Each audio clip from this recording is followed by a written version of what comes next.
René, hallo. Goedemiddag. Hoe is het om te duiken?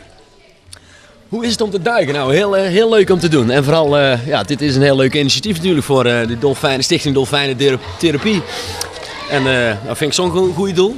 Het is een stichting opgericht voor kinderen met een geestelijke of verstandelijke handicap. En er is bewezen dat met dolfijnentherapie dat die kinderen zich echt in zijn vooruit zetten, zeg maar. Ik heb een keer gedoken, dat was lang geleden, een jaar of 3, 4 geleden, gewoon bij ons thuis.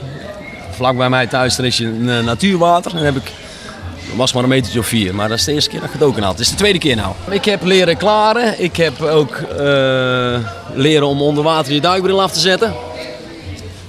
Dat is best spannend hoor. Het lijkt heel makkelijk, maar dat is best wel, vond ik wel best heftig. Wat is klaren precies? Als je onder water gaat, nou een meter of 4, 5, dan krijg je druk op je oren. Hè? Dat is in het vliegtuig is dat ook zo. En dan moet je zo doen, want anders heb je kans dat je trommelvriezen gaan scheuren. En voor mij zou dat helemaal een ramp zijn natuurlijk, omdat ik zing. Dus, met zingen gaat het helemaal fantastisch. Helemaal perfect. Er komt binnen nou en 1,5 week een nieuwe single uit.